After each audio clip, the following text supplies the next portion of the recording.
There you go. Okay. All right, guys. Let me know if you guys can hear me okay now.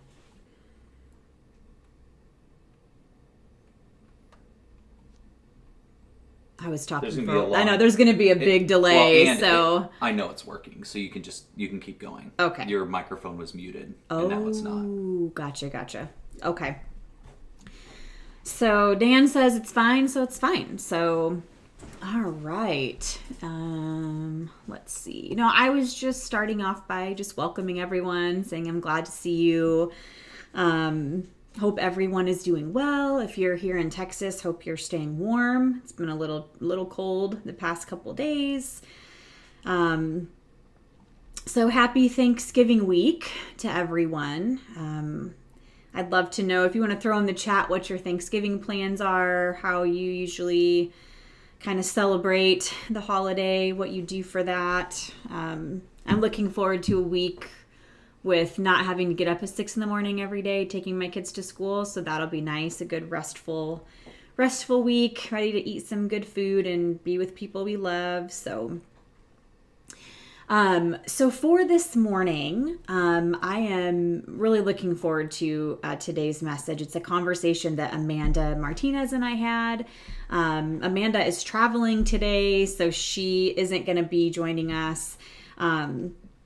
But we decided to do a conversation on parenting and particularly parenting kids through major shifts in our faith. And I think I said this in the video recording, but I'm not sure. So in case I didn't say it, I'm going to say it again now. And if I did say it, then you're going to hear it twice. But, I know, a lot of times when we talk about parenting, there are plenty of folks who are probably watching today or will watch at a later date that are not parents.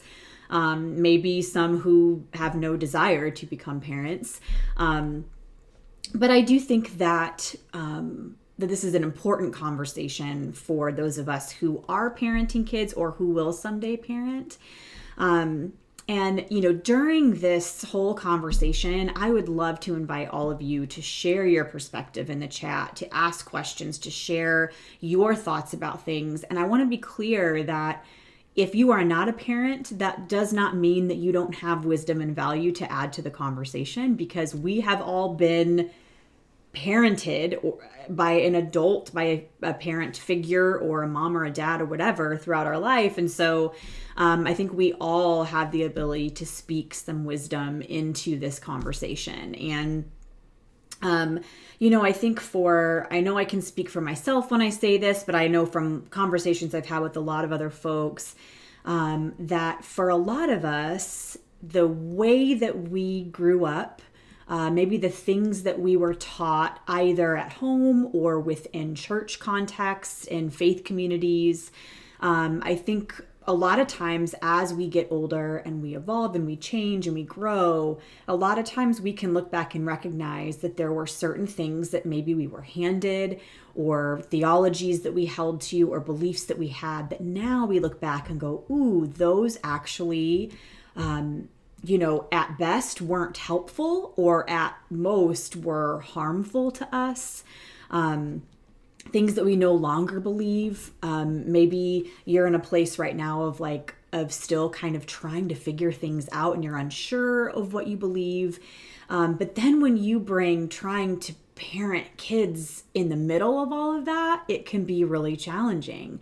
And so I think in this conversation, we're just going to be talking about some of the shifts that we have made in our faith and how that has affected the way that we parent, and how actually making those shifts has made us better parents and has helped us to parent our kids in a more healthy way.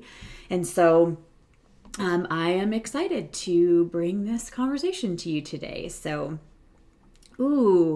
Dan said, Thanksgiving hot take, turkey is overrated. I'm going to have to agree on that one. I think, it's a little bit overrated. Hannah said, you're spending Thanksgiving with your best friends at their house. That sounds really fun. Robin is spending Thanksgiving with her daughter and family.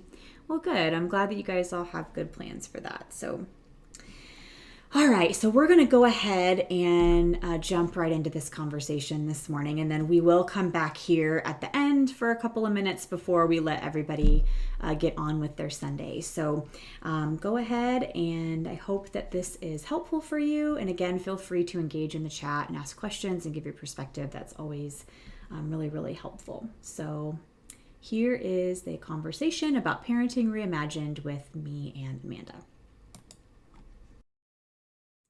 Okay, well, welcome everyone to this conversation that Amanda and I are going to have today. A couple of weeks ago, we were talking about following your heart. I think that was the message. And Stephen, one of our Icon members, he put in the chat, he was like, well, how has this affected, like, how have shifts in your faith affected your parenting? And Amanda immediately messaged and was like, we need to do a conversation about like parenting through shifts in our faith and changes in our faith. And so I was like, yes, this would be really good. So I'm looking forward to this conversation today. Hopefully it's helpful for you. And as usual, we would love for you to engage in the chat. And I do want to add this little caveat that, a lot of times, like when we're talking about parenting, if you don't have children, that does not mean that you don't have anything meaningful and useful to add to the conversation, because you don't have to be a parent to be able to recognize good and helpful parenting skills. And so anyone and everyone, we welcome your input and also we were all like the children of, we all had parental figures in our life growing up. Like we were raised by someone. And so we know what that's like to be on that end of things and what would, be helpful from that end. And so just for anyone and everyone, we'd love for you to engage in the chat, give your perspectives, ask questions, because that just makes these times even more meaningful together. So Amanda, thank you for coming on and being part of this conversation. Yeah, I'm very excited about this conversation. The moment that Stephen mentioned it, I was like, we have to talk about this. It's so important. And there's just so much. I mean, just like anything we talk about, nobody is a monolith to them. So like, we don't represent all the parents everywhere. Yeah. We all bring unique things to the table. And I think it's worth talking about. So I'm really excited and really glad to participate in this conversation.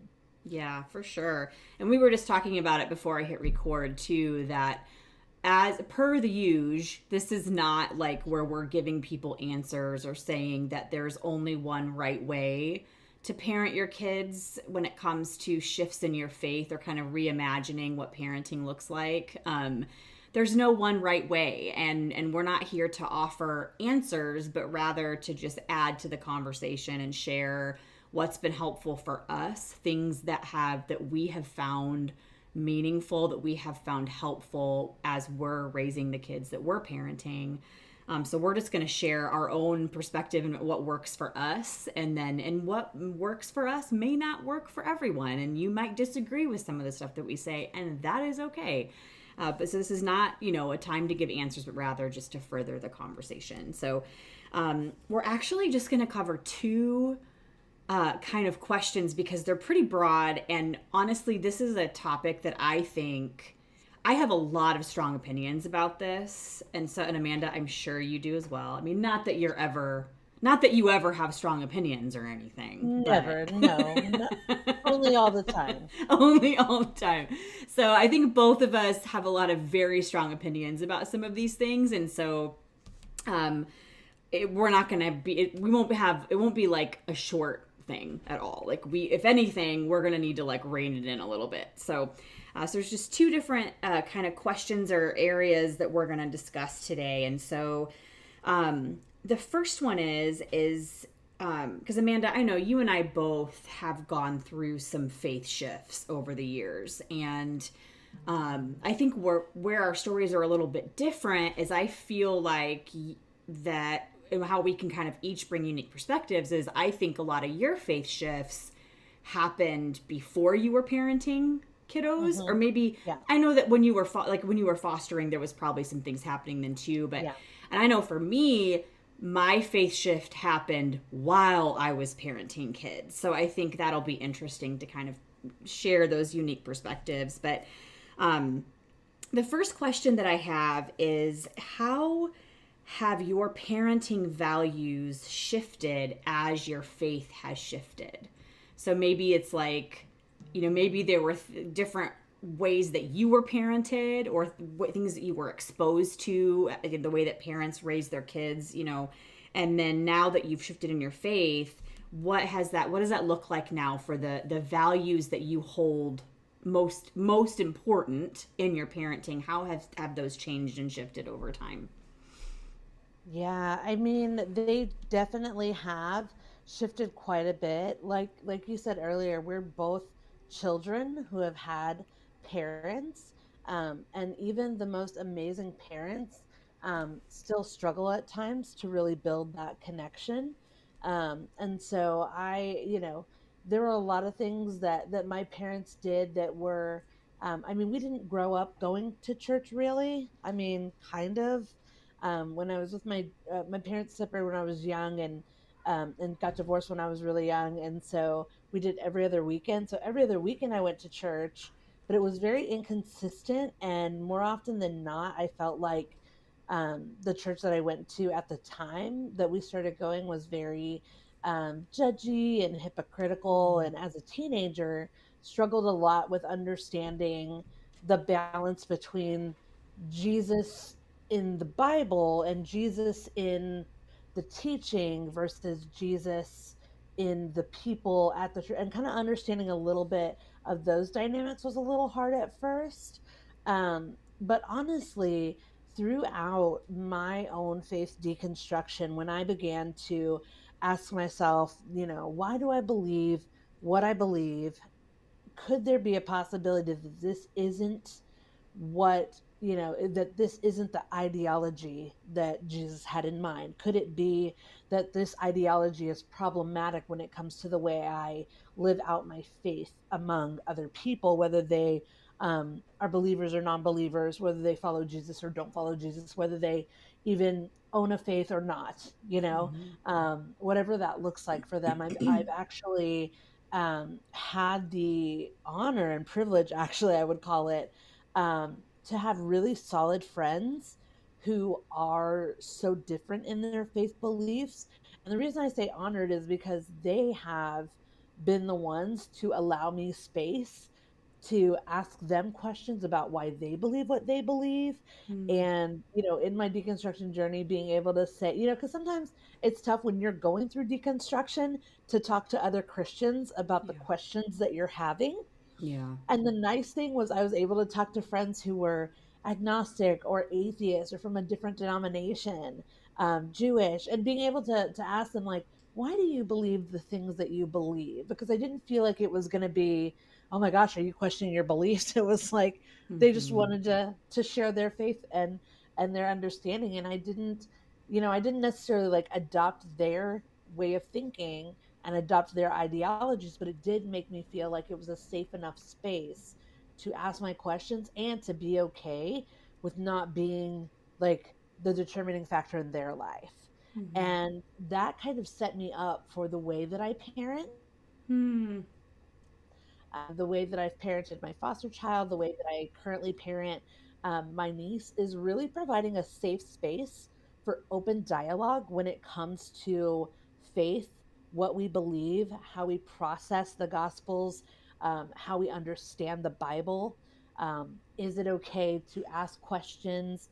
I remember one time when I was living in Seattle, and I was fostering, there was a situation that happened where my foster daughter just made a mistake, made a really bad, made a bad decision.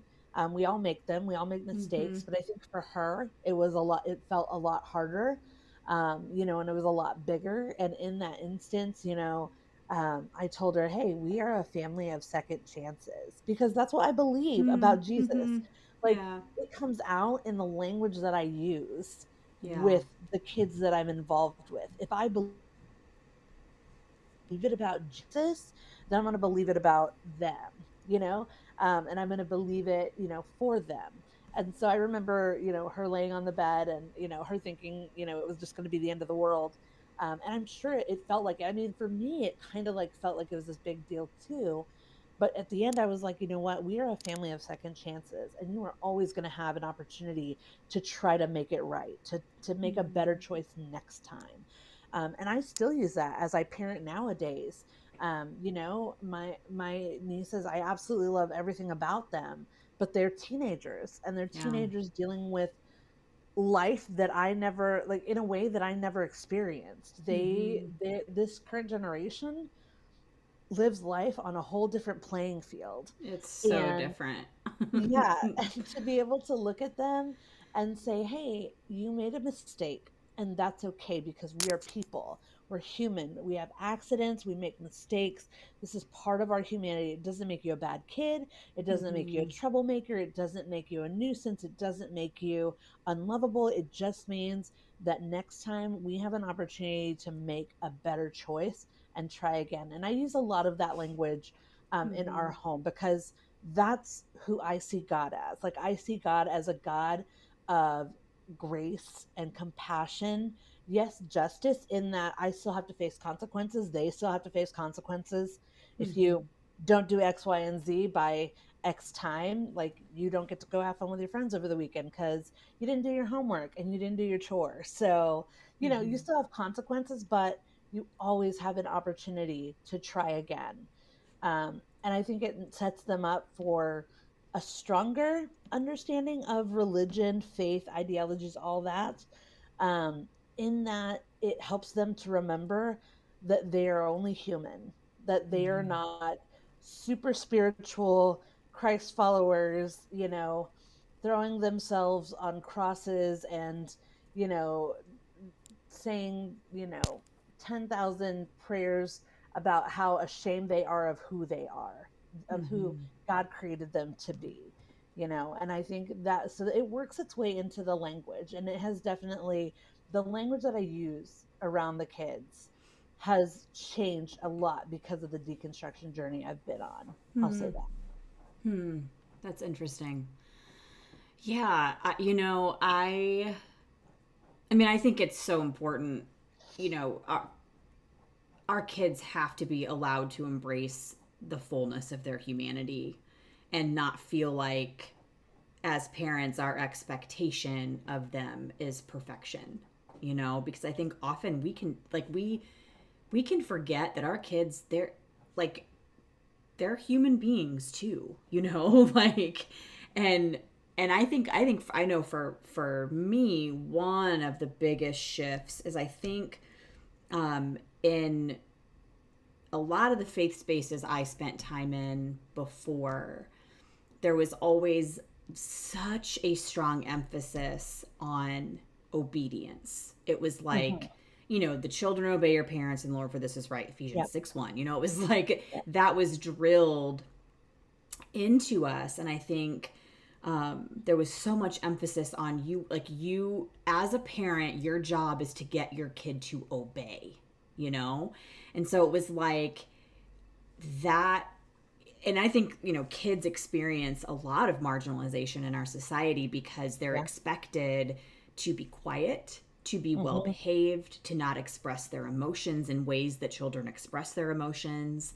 They're expected to fall in line, to be these like little robots, and I think for a long time I struggled, especially when my older two were younger. um it was really hard because when you have a very spirited or strong-willed kiddo who exercises their strong will on a regular basis, a lot of times people look at you, like, if your kid is throwing a fit in public or if they're doing something that people think they shouldn't do, they Hmm. look to you as the parent as if you're not parenting your kid enough. Like, you're For not sure. who's in, like, there was this one time when I was pregnant with Izzy, who was my third, and then Elena, I think, was, I'm trying to remember how old her and Jackson were at the time, but they were young, like under the 5 and under. And we were in Target, and Elena was exerting her will and was Uh-huh. throwing a tantrum like preschoolers do, Yep. throwing a tantrum on the floor of Target. I had a full cart. Jackson was like in the seat part of the cart, and I had a full cart full of stuff, throwing this fit. And this woman, she was probably in her 70s, and she was riding one of the motorized carts. And I will never forget, because she rode up next to us and she looked at me and she was like, "You need to control your child." And I was so caught off guard, because I'm standing there, I'm in tears, because I can't, like, it was just, anyone who's ever been with a toddler or a preschooler in public and they've had thrown a fit, like, you feel Yeah. me, And she was like, "Who's the parent here? Are you the parent? Because you're sure not acting like it." And then she Man. just went off and left, and I was just standing there, and Oh, I was like, that was so. Or she was like, "I have 7 children, and none of them would have ever acted like this in public, And it just made me think. I'm like, we really think that kids are meant to be seen and not heard, and we want yeah. them to be obedient. And I think that also in the church, I got a lot of that. And so I think one of the biggest shifts for me is moving from viewing my kids as these people who are meant to be controlled, as to now I look at my kids, I want them to have full, like, permission to express their emotions, to be Yeah. who they are. I want them to have agency, to feel like they get to make choices. And if they, to me, the goal is no longer to produce these, like, obedient, compliant children. It's to, like, teach my kids how to think for themselves, Yeah. how to have a mind of their own, to push back when they don't understand. I, like, when it comes to, because it's, kids are, it's always like, well, they should obey authority. And I'm like, well, I mean, sure. I think there are elements of, yes, like when you're at school and your teacher is asking everyone to be quiet and to sit down and do their work, like, yeah, you need to listen to that, because otherwise you're going to distract the other students and you're not going to be able to learn. However, I think that I want to teach my kids, like, how to respectfully push back against things. Mhm. Because when we tell our kids, like, you need to obey all authority, what that does is that doesn't give them the ability to be able to use discernment and wisdom to go, is this thing that this authority figure is telling me, is that okay? Is that the right thing? Because not every authority figure in their life is going to tell them things that are appropriate or are right. Or, like, I want them to push back respectfully, Yeah. and to not be afraid. I want them to push. I've told them, I'm like, if I say something to you or I set a boundary and you don't agree with it, you're allowed to ask questions, and to be like, why did you do this? Why did you say this? Why do I have to do this? Like, and so Yeah. I think that's one big, really big shift that I've made, is as I've shifted from seeing, I think it was all rooted in seeing God as this, like, harsh authority figure where obedience at all cost was the goal. Hmm. And now I shifted to, no, I think that God, like, we have minds of our own for a reason. We have the Yeah. ability to think and to ask questions and to weigh out possibilities, and to push back on things that we look at and go, "Ooh, that doesn't sit right with me." And so I want my kids to learn how to listen to their gut and how to push back and how to have agency, and and they aren't things to be controlled. Yeah. They should be allowed to express themselves in all of the fullness of their humanity. But again, touching on that, you can either have obedience through fear or Mm-hmm. obedience through respect. Mm-hmm. And they feel so different, and they leave the child with a different trajectory and a different story. And I think when it comes to the way that we parent, if we parent out of fear, then we'll naturally start to put pockets of fear into the practices that we use in our home to elicit a certain response from our kids, instead of sitting on the couch having open, honest conversations, even when it's super awkward, even when it's very uncomfortable, and being able to say, look, I never thought we'd have to have this talk, but we're going to have this talk, you know, like, Yeah. I really like what you said. Um, sorry. I really like what you said earlier too about the difference between fear and respect, and I think that that's also a huge that has been a huge shift for me, is that I think as I have moved from being like, a lot of my faith before was based in fear. The things I believed about God, um, you know, when I held to a theology of hell as eternal conscious torment, like that was, I had carried a lot of fear around that, mhm. and so a lot of what I did in my faith was out of I don't want to make God mad. I don't want to disappoint God. It was all based in fear, but like when I've shifted that and I no longer view, like you were talking about different ways that you view God, and how I view God so differently now, that has absolutely changed how I parent my kids, because now I no longer parent from a place of fear, and I don't want to use fear to get my kids to do what I want them to do, Yeah. and I know, granted, I realize that, like when we were talking about obedience, and, I realize that boundaries are important. And there are Yeah. times when, if you have a 3-year-old and they would like to go play in the middle of a busy highway, and it's like, no, like, it doesn't matter how bad you want to do this. Hard pass. Like, we're not doing that, So there are times when we have to sort of make those decisions for our kids, because their brains are not fully developed. So they're going to want to do things that are not in their best interest. And that's why we're there. Yeah.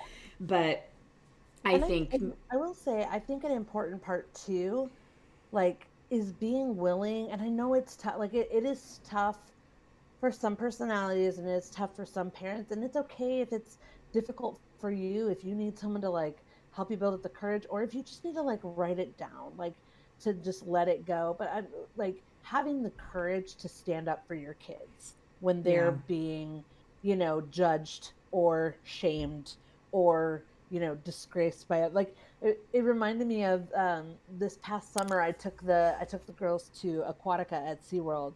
And it was funny because on the way I was like, I told them very honestly, I was like, I'm kind of torn about whether we should go to Aquatica because like I watched the documentary. We're not going to like the SeaWorld part, but yeah, we just had a really good conversation just about, you know, animals and our environment and all that sort of stuff. And but we still went. Like we still did go.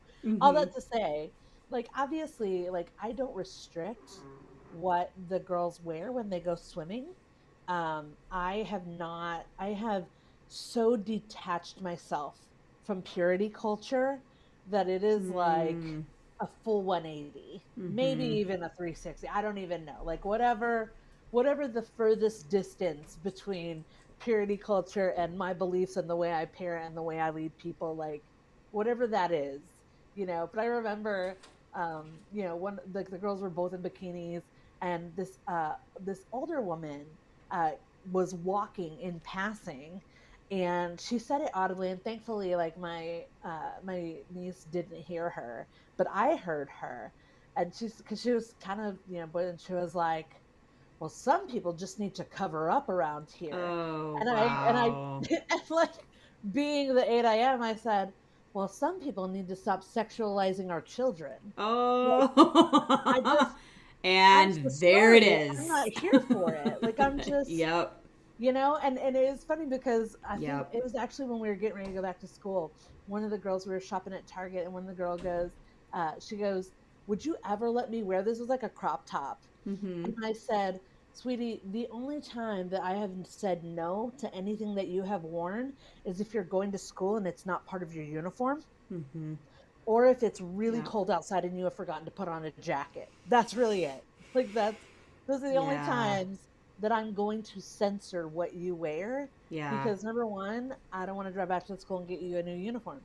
But also it's cold outside and I don't want you to catch a cold. That's really where, when you start to Mm-hmm. ask your, but again, that was one of those things where it was like, why is this such a big deal to me? Is it a big deal because this is what I've been told? is the standard? Is it what I've said? Is it what I believe because that's what I see about Jesus, like mandating who should wear what, like, Yeah. and all that sort of stuff, and looking into like the cultural history and asking myself, why did he say that about, like men can't have beards, men can't have tattoos, or or men can't shave and men can't have tattoos, but now pastors do it and it's no big deal. Why is that okay? So kind of asking yourself like all the bigger questions, like, why am I holding on to this sacred cow, and will my faith crumble? Will I knock Jesus off the throne if I sacrifice this sacred cow? Like, will I? I love that you mentioned purity culture, and just even, I think that's another big area of shift that I know I've seen with a lot of parents, friends of mine who are parenting kiddos, who have sort of left that fundamentalist environment when it comes to faith. But that's a big one, is, the constantly, like, you can't wear this, or being very like being afraid to have conversations about sex and about bodies. And I mean, that was it. I grew up in the 90s when like True Love Waits was a huge thing. And but in those conversations, it was always like we were taught to fear our bodies, we were taught to fear sex, we were taught to we formed these ideas around, we were so terrified. It was like the worst thing that someone could possibly do is have sex before they were married. And so it was like the evangelical church at large, I think, used a lot of fear and a lot of shame too, because fear and shame are really powerful tools when you want to control people, when you want to get the desired results and the kind of behavior that you want from people. If you use fear and shame, those two things are really effective, in getting people to behave the way that you want them to. So yeah, fear and shame are excellent if you're trying to control people's behavior, and I think, and that's, it's really hard to let go of some of those things that we were taught and to do different, like for our kids. Like, I'm like, I know the things I was taught in youth group, I sure as heck don't want those same things being taught to my kids, so Dan and I together have tried to make some big shifts in that, and to have open and honest conversations about consent, about like, you are the boss of your body, that all bodies are good bodies. That is something that we say all the time in our house. All bodies are good bodies. Landon, one time, this is just it was so funny. I always tell him, you're the boss of your body. Like, even like, I don't force him to give me hugs. I don't force him to hug family members, or like, no, he gets to decide how and when he is touched, that is up to him to decide that. And so one time he was eating, this was like when he was pretty little, and he was eating yogurt, and he thought it was real funny because he let it drip down his chin to where it looked like he had a yogurt beard. And he was like, look, Mom, I have a yogurt beard.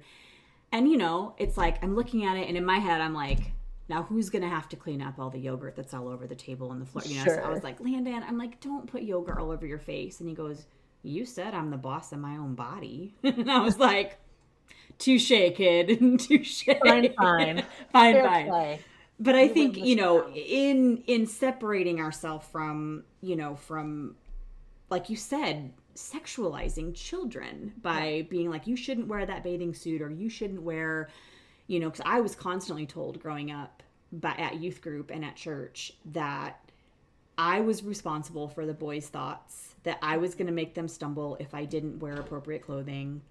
And I carried, I'm a 44-year-old woman who still to this day is healing and trying to rewire my brain to see my body as good and not something that's dangerous and that I should be afraid of. And so that has been a huge one for me, because I was so heavily affected by that messaging, and because of how much damage it did to me, how much damage it did to my marriage.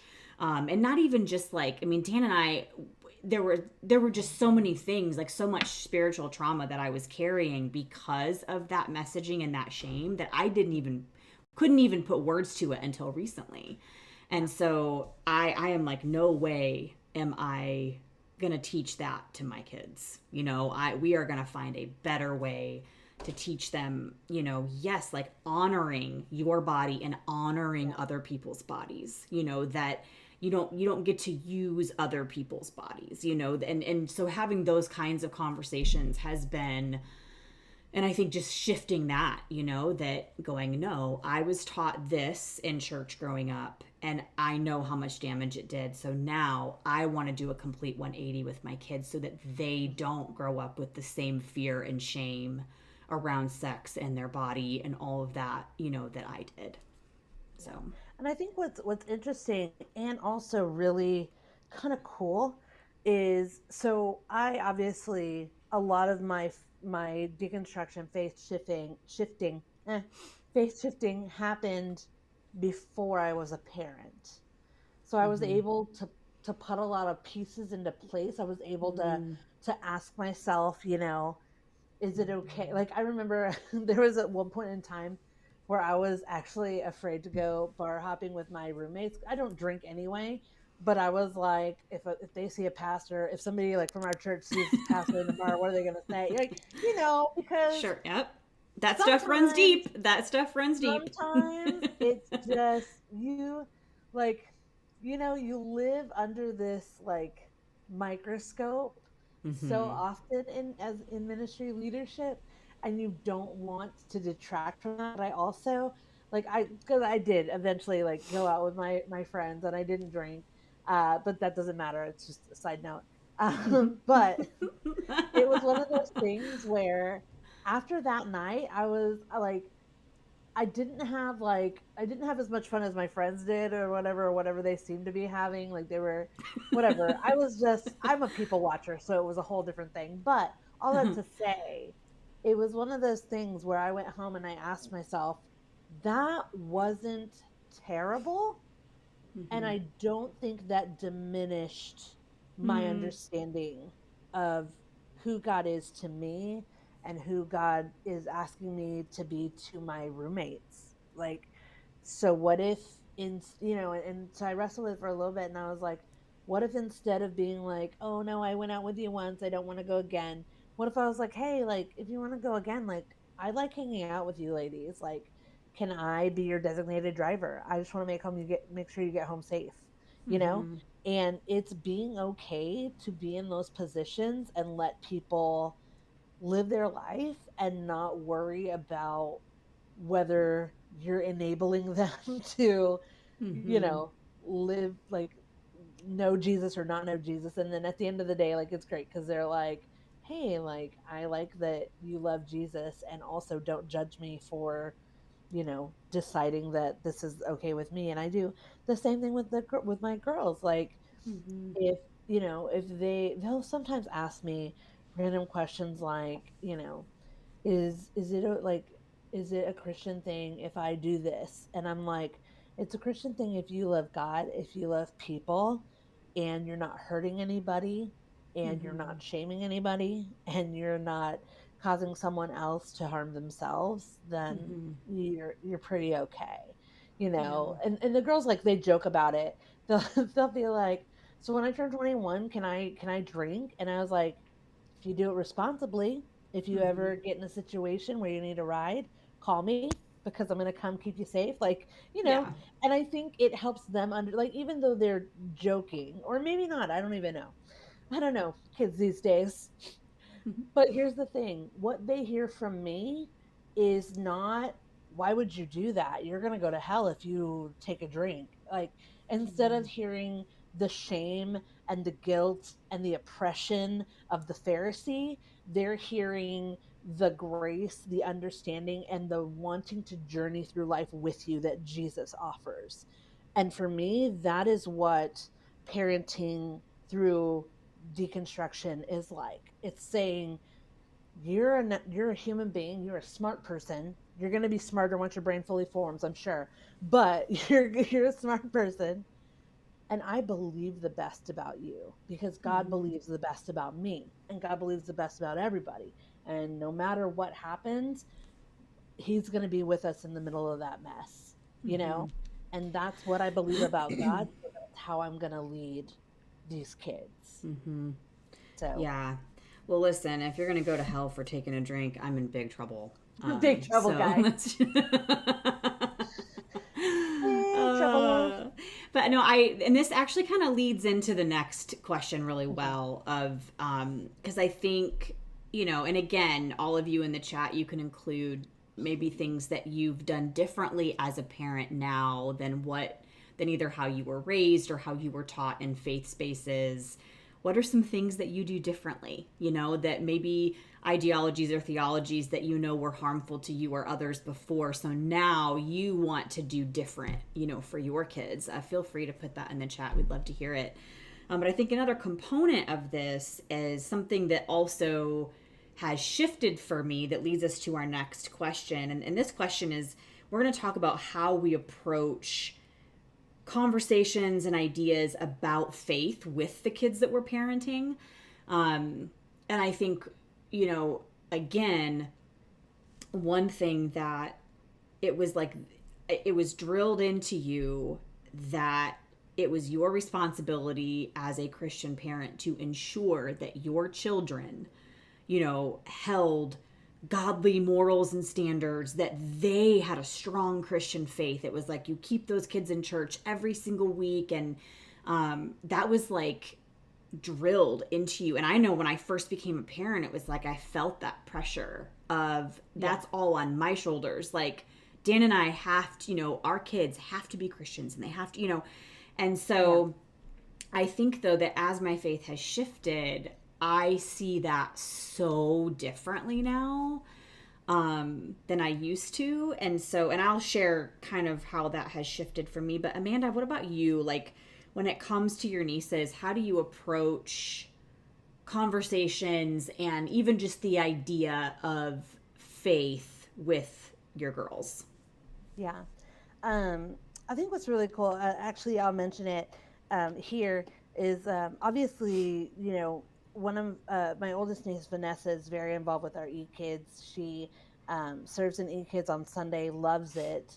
And uh, and on Sundays when we're online, she wakes up early because she wants to watch the message online with me. Oh, really? Yeah, she loves it. That's a big deal for a teenager. Most teenagers are like, I am not getting up early. Yeah. And it was, yeah. And it's interesting. And any time that she's like volunteering and she's not like, we have enough coverage and she's not needed, she's like, can I go listen to the message? Like, I really want to hear what they're saying. And so here's what it tells me. It tells me that young people are curious about faith. They are looking not just to the voices on the stage, they are looking to the voices in the community. When my girls, when we go to youth group or when we have second Sunday and they're hearing other leaders, they're asking other leaders questions. They are able to engage in bigger conversations with other adults, other trusted adults, and they see me not being like, hey, you can't, they go to a different church than us, you can't listen to them. And even one of my nieces was like, hey, can I go to my boyfriend's church one Sunday if it works out? Like, and I'm like, girl, you can absolutely go to their church. It doesn't matter to me where you go, because this is your faith and you get to decide which church setting makes you feel like, you're being challenged, you're being inspired, all that sort of stuff, where you're finding community. And because here's the deal, pretty soon, these two wonderful beings that I have in my house will graduate and they're going to go to college, or they're going to move to Paris, or they're going to do whatever they're going to do. Yeah. Do whatever they're going to do. Yeah. They're going to be TikTok famous in their minds. I don't know. Or be YouTubers, Be YouTubers. You just never know. But here's what I know. What they do with their faith right now is not as important to me as who they allow to be part of those faith conversations that they're having. When so one of my nieces, her best friend goes to a church, and they go to church from like, I want to say they go to church for like 5 hours every Sunday. I don't know how they do it, and God bless them. God, Do you remember Lord, those like, days though? Do you remember those blessed. days? I do, Like and I don't there miss were it. I'm days. gonna tell you right No, now. no, not at all. No I shade on frequently, people. People that enjoy that, no shade at all. It's no just not for shade. me. It's There's not just for me. literally not enough coffee in a carafe for me to. I'm not a morning person, so there's Yeah. that. Like, I'm not. If You're like, I listen, it's enough that you guys get me for an hour on Sundays, okay? true. Look, I mean, if we had Icon like at night, that would be a whole different thing. I'm like, oh, it's 11 o'clock and you want to do church? Count me in. I'm awake. But I digress.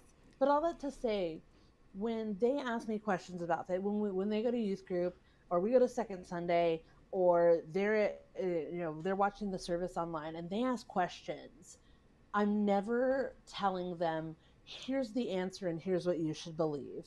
I Yeah. always start Yeah. the conversation with, I think what the Bible means in this instance is this. And I tell them, but I also know that other people think differently about it. Yeah. So, let's look at what the Bible says together, and Mm-hmm. let's figure out what you think about it. Yes. And because here's the thing, I did grow up, like, I didn't grow up church, but when I did get involved in faith and become like a committed follower of Christ, whatever that means, a more consistent follower of Christ, we'll say that. Um, I definitely had people telling me, this is what good Christians do. Yes. This is Mm-hmm. what you should believe. It wasn't, this is why you should believe, other than like, you don't want to go to hell. Yes. Um, that was like the bad place. You don't want to go to the bad place. You want to go to the good place. Right. But it was, this is what you should believe. This is who you should vote for. This is where you should shop at. This is where you should never shop at. Yeah, like Yeah. all the like, you I don't know, all the restrictions. Yes. And not to say that, like, I'm sure like in the time it didn't seem like it was a restriction so much as it was, I'm keeping you safe from exposure to X, Absolutely. Y, and Z. Yeah. Like, I don't want you to go to that concert because there's going to be people there with nose piercings, and there's going to be people there with spiky hair, and there's going to be like, and we don't want you getting involved in sex, drugs, and rock and roll. And it's Yeah. like, great, but I also love rock and roll. So what are we going to do about this? Yeah. Also, I believe God made music, so what if, and also the Christian music ain't cutting it for me. So what if, you know, Yeah. and so now, like, when it comes to parenting, it's less like, you know this is what you should believe, this is Mm-hmm. what the Bible says, and because the Bible says it, you have to believe it or you Right. can't be a Christian. It's Right. always like, I always lead with, this is what I believe about it, but other people believe this about it, Mm-hmm. and we can figure out what that means for you, or you can figure it out, you can do some reading on your own and kind of figure out what you think about it. We can always talk about it.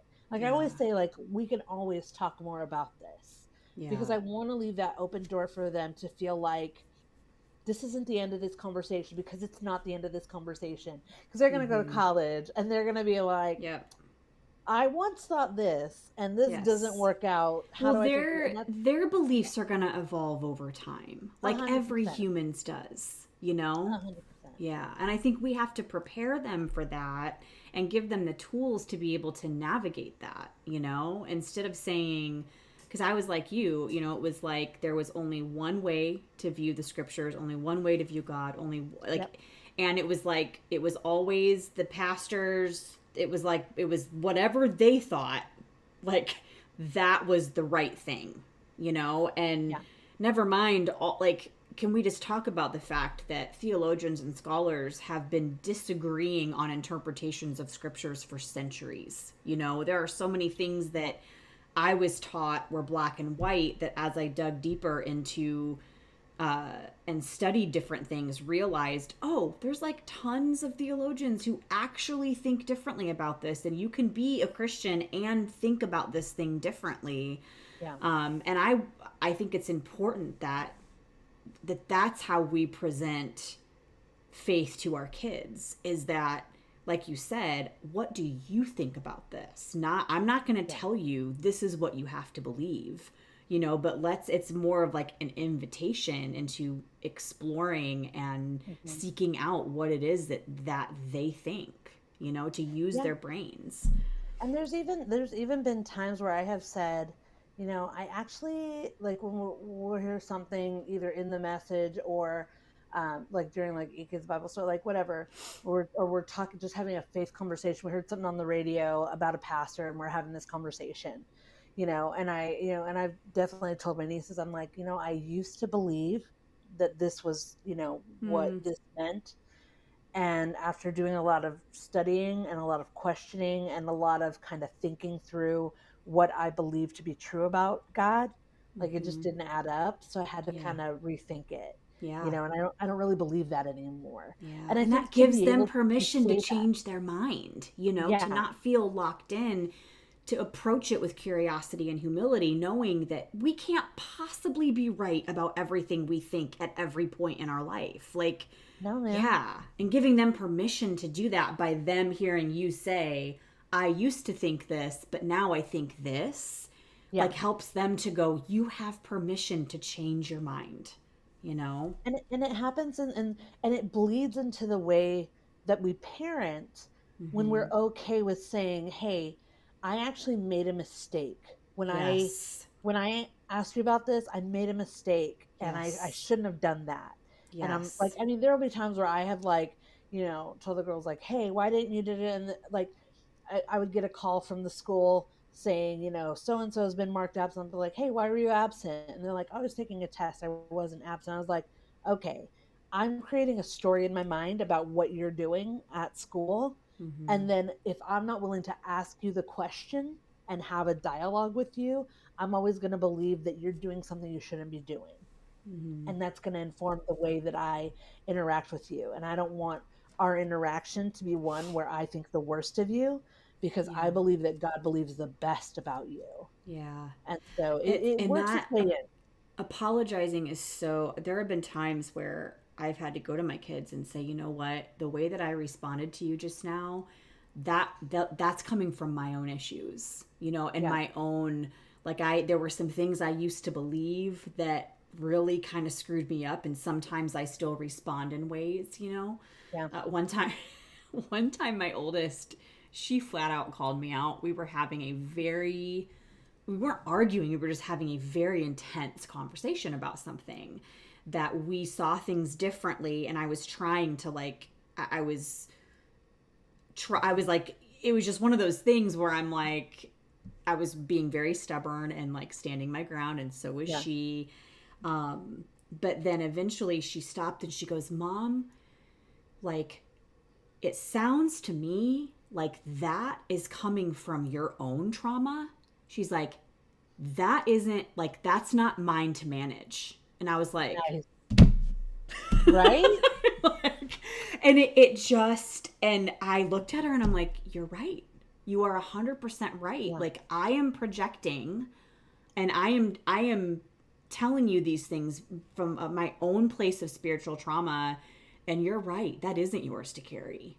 Like, you don't need to carry that same shame that I did. You don't need to, and so it was just this moment of like, yeah. And I think that being able to take a step back and say, yes, there are, things that I used to think or I used to believe that still those roots run really deep. And sometimes I am going to say things that, I mean, I've had to apologize to my kids so many times, for that stuff. And yeah, I think also another thing, that when it comes to like faith conversations and how we approach faith with our kids, that has changed so much over the years, especially with like my kids being raised as pastors' kids. Can we just like for a moment have a moment of silence for all pastors' kids? True. because like they didn't ask for this life, they didn't choose this life, like, and I think oftentimes they feel that pressure, and I hope we tried really hard to shield our kids from a lot of that when they were growing up, but there's no way that we shielded them entirely. I think they felt those pressures at times, and but I think that again, I think part of that goes back to people's ability, like, anybody's ability to create a story about somebody Mm-hmm. that they haven't sat down and had a conversation with. Yeah. Like, if you, I mean, and I'll just say it here, and it's okay, like, full disclosure, because your kids might be the same way.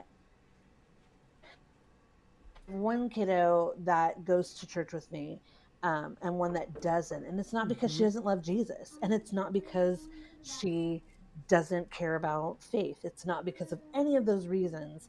It has to do with how she internally, like, feels that she interacts with other people, and she doesn't have that confidence yet. And she gets intimidated, and it shuts her down sometimes, but Mm-hmm. she is getting so much better at it. She is building the skills that she needs to get there. And Mm-hmm. I mean, when we are at Second Sunday and she is talking to other leaders, like other youth leaders that have invested that time and, like, been patient, when she's been more quiet or more reserved, or, all that sort of stuff, like the way she opens up, like when she finds people that are safe, who aren't going to make her feel like she's this awkward turtle, she thrives in those Mm-hmm. environments. And it's not to say like our church is like a bad church, but I think the history of people in the church, and how Mm-hmm. the history Sure. of people in the church, like the Big C church, of the Mm-hmm. different places they've gone before, Sure. have not been the healthiest or the most ideal. And Yeah. it has Yeah. affected how they learn to trust Mm-hmm. other adult Christians. Yeah. Well, and I think that also speaks to how important it is that we let our kids' faith journey be their faith journey, and Yeah. or the lack thereof, like, Yeah. and I'm with you. We did not, now when our kids were younger and they were too young to stay home by themselves, they had to come with us to church because they couldn't stay home alone, There's and kid. so, but at that age when they were younger, it was like they were fine. I mean, it wasn't like these were dragging them every week. I mean, it was fine. They enjoyed it. They Yeah. liked going. But as they got older and started to develop more of the ability to kind of think for themselves and to formulate their own beliefs, and we did not make them go. It was like, you Yeah. get to choose. And that's still to this day how it is. It's like you get the choice of whether or not you want to go. And our kids are all over the map when it comes Yeah. to faith. We have one who does not identify as a Christian. We have another who's like very, very passionate about their faith. And then others who are still kind of just not unsure, and Yeah.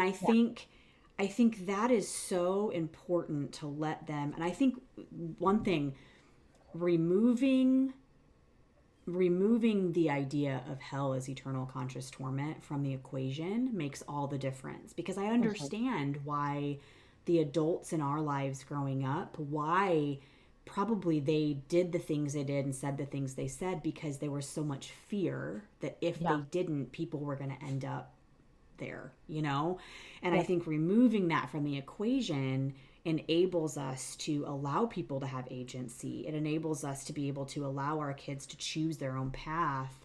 Mhm. And like, I think what that does too is, I know, with our kids specifically, I know that, like, if we were trying to cram Christianity down their throats and like force them to think the same, it would really hurt our relationship with them in the long Yeah. run. And so I think that's a huge thing, for Dan and I, when it comes to like how we approach faith with our kids, is Yeah. we will say, same like you, just like you said, this is what I think, but what do you think? And Yeah. these are my beliefs, and I, this is why I believe the things that I do. But you get to figure that out for yourself, and Yeah. you don't have to rush into it, and you can take your time thinking about it and deciding what's meaningful to you, and how you want to show up in the world. And so I think that I have found, in our experience with our kids, that letting them chart their own path, and obviously we're there for guidance, and we're speaking into their Yeah. lives, and we're, we direct, we're like, always trying to move them towards love, and inclusion and justice and all those things, but like letting them chart their own path with us just as guides Mhm. and as a soft place to land when Yeah. they need it, I think has drastically improved our relationship with our kids. And as they're getting older, I am finding they trust us more. They don't feel like they have to pretend to be something that they're not. They can be Mhm. honest with us. They Yep. can, when they screw up, they can tell us and not have fear that there's going to be this drastic punishment or that we're going to shame them or that hurt God's heart or that made God, Yeah. Yeah. none of that garbage, that Yeah. I think people can carry with them. And so, I think I yeah. will say, too, like because I've been in family ministry so long, I've been able to be in places where I can have larger conversations with family ministry pastors, kids pastors, youth pastors, all the like, and I will tell you, like, just, just for the sake of this, that a lot of church leaders have this overarching fear and concern over the loss of church attendance in the past 2 years, the loss of disengagement from teenagers and young adults in the past couple of years. And I've sat and listened to people trying to give explanations as to why, like, this is why it's happening, we're not offering enough services, this is why it's happening, we're offering too many services, this is why it's happening, we're not having kids sit in the service with their parents, it's because we are having kids sit in, and it's all these reasons why people think this is why kids are walking away from faith. This is why, like, they want to have a formula, you want to have an answer, you want to have like a set, like, kind of like troubleshooting remedy. And what if the troubleshooting remedy is that we will all go through seasons of life where things won't make sense for a little while. And then we'll work with other trusted people to try to make sense, and we'll dig deep into our hearts and souls and try to figure out why we believe what we believe. And we're going to be looking on the other end of who walked through all of that with us, Mm-hmm. regardless of whether we decided to continue following Jesus or we walked away from Jesus, even though I don't think that, like, that's a thing, whatever.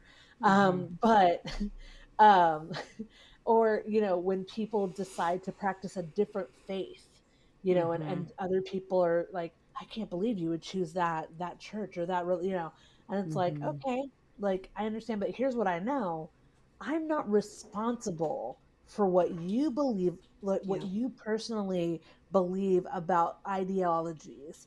I am responsible for the way I love you. I'm Mm-hmm. responsible for the way I create a safe space for conversation. I Yep. am responsible for the way that we can agree to disagree in the most peaceful way. And if we Mm-hmm. can't agree to disagree and we have to go our separate ways, like, that's fine too. It doesn't make Mm-hmm. you better. It doesn't make me better. It just makes us humans Yeah. processing our own faith journey. And I think Yeah. when we look at our kids and we say, this is the faith journey I want my kid to have, and if they veer off that path, I've done something wrong, or the Yeah. church has done something wrong, or my kid was just hanging around too many college kids, or Mm-hmm. my kid was just talking to too many philosophers at school. Like it, Mm-hmm. and here's the thing: it's not so much about if their faith will shift, it's who's going to be by their side, supporting them, Yes. loving them, being Jesus with them every step of the way, not trying to suffocate them with Bible verses, but Yep. living out a gospel that they can connect to in real life.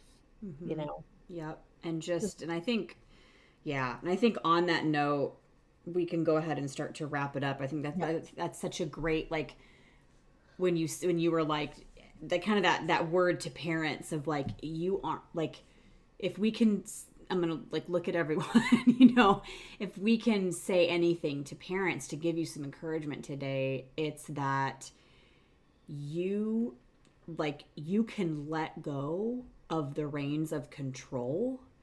And when you do, not only will your kids experience more freedom, but so will you.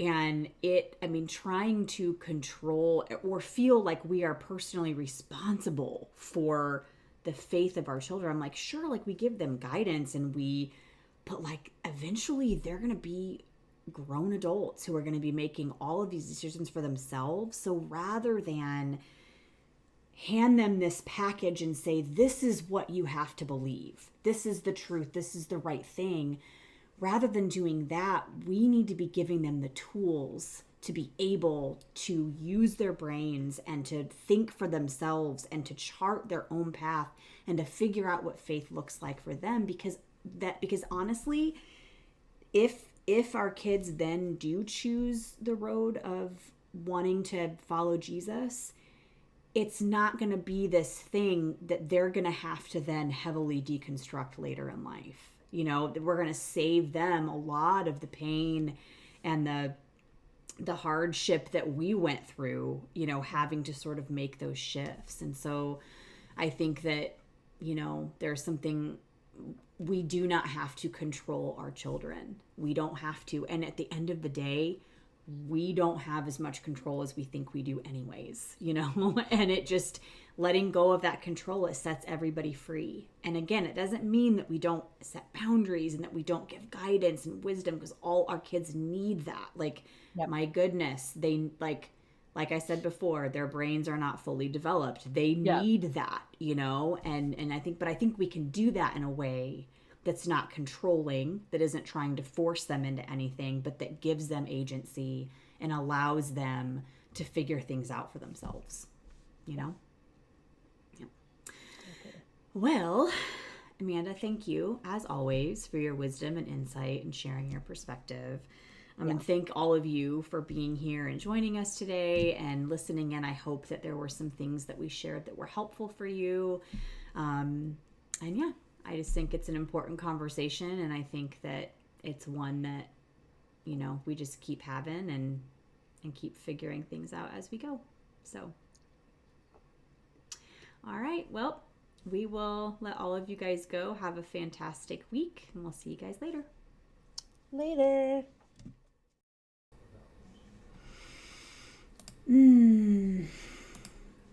Sorry, things keep popping up like on my screen. So, well, thank you guys all so much for joining us today, for all of your comments in the chat. Like, I just appreciate you sharing those things, because I know that some of them, that's just hard. You know, I'm reading right now, Stephen, where you said, I see my parents' depression and disappointment because their one son is an agnostic, and I see my brother carry that shame. And I'm so sorry. You know, I'm just so sorry. Just for the hard relational situations that everyone is navigating. And I just think that, you know, I hope that today was encouraging for you. I hope that there were some things that were said that were helpful. I know it was helpful hearing you share parts of your stories. And I think at the end of the day, it's like, let's just keep moving forward and creating a better story for ourselves and for our kids as they grow up, you know, that as we teach them how to navigate this world and all the complexities of it, this beautiful, terrible world that we live in. I just think it's a journey, and it's okay for us to not have everything figured out. It's okay for us to fail and apologize and make it right. It's okay for us to not be perfect. It's okay for us to change our minds. It's okay for us to try something and go, oh, that actually wasn't good and helpful. Let's try something else, you know, that we can move forward, just releasing the pressure and the need to control, and instead walk forward as we provide guidance and boundaries and that kind of stuff for our kids, to be able to do it in freedom and liberation rather than in shame and fear and control. And so I do have just a couple of things as we dismiss. First thing is just a reminder, next Sunday there is no church. It is, you know, Thanksgiving weekend, and so we wanted to give everybody a chance to be able to just focus on being with family. And then the following Sunday on December 4th, we will be online only. Once again, it's the first Sunday of the month, so we will be online only on December 4th. So just wanted to give those reminders to everyone. So if you log on next week, we will not be here. So, but then lastly, I wanted to end with something I woke up this morning and I was having my coffee and I opened up Twitter, and the first thing that I saw was a news story of something really tragic and horrific that happened last night in Colorado Springs. There was an LGBTQ nightclub that an active shooter entered, and there were at least 5 people who were killed and 18 more who were injured. And so I just wanted to take a second, and as a faith community, the scriptures talk about mourning with those who mourn. And I know that if you are a part of the LGBTQ community, every time you hear of something like this happening, I know that can continue to cause harm and pain and fear. That we live in a world that often doesn't allow you to exist in your body the way that it is. It doesn't allow you to just simply exist as fully yourself. And so I just want to make space for that this morning, to stand in solidarity with you. I want you to know that you are loved and you are seen. And it's just a further reminder too how important it is that we stand for justice, that we stand against hateful rhetoric that is spewing out of a lot of the mouths of people who are in places of power and leadership, who have microphones, that speak, and they speak very loudly, homophobic and transphobic rhetoric. It is dangerous and it's killing people. And so this morning we stand in solidarity with our LGBTQ siblings, acknowledging that we have a lot of work to do in our country to make this world a safer place for you, and that we stand with you always. And we also stand with the families and the loved ones of those that were lost, those who are grieving today. And I also, today happens to be Trans Day of Remembrance. It's a day where we honor all of the trans people whose lives have ended far too soon due to hate and discrimination. And I want to read, kind of close in a prayer, remembering trans people, all LGBTQ people, remembering those that we have lost.